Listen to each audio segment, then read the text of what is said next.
تعالوا نعمل الايس كريم العظمه ده اللي بجد لو دقته هتدمنه، والله بجد هتدمنه. ومعانا في قائمه الاختراعات ميكس بالفانيليا والموز، وطبعا الراعي الرسمي اوريو. ودي شكلي بتاعت الايس كريم عن قرب. بجد يا جماعه انا متحمس ان انا اجربها. هاكل ايس كريم في البيت، انا كده هاكل ايس كريم في البيت. طبعا اول حاجه هنعمل ايه؟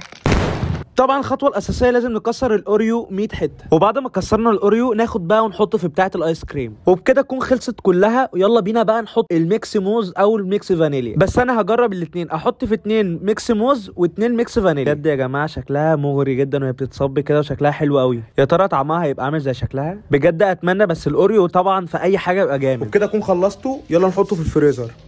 بجد متحمس قوي اشوف شكلهم بعد ما يخرجوا من الفريزر، يبقى شكلهم عامل ازاي. احنا كده حطيناهم، هنستنى عليهم ساعتين بس ونخرجهم. في انتظارك يا غاليه. وبعد ما نسيته اسبوع في التلاجة، ويلا بينا بقى ندوق. طبعا هنا بقى حاولت اخرجها مرضتش تخرج، لازم تحط عليها ميه عشان تخرج. يلا بينا نروح نجيب ميه ونخرجها.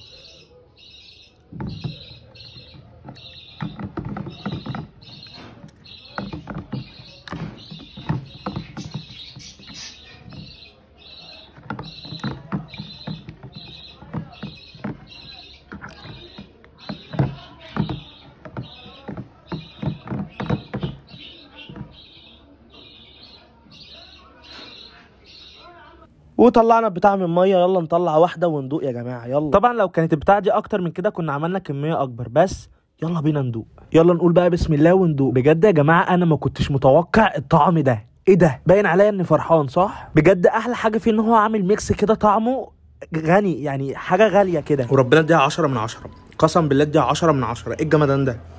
ايه الجمدان ده؟ اختراع جامد، ورب اختراع جامد جامد. انا طلعت جامد ومبسوط من نفسي الصراحه جدا جدا.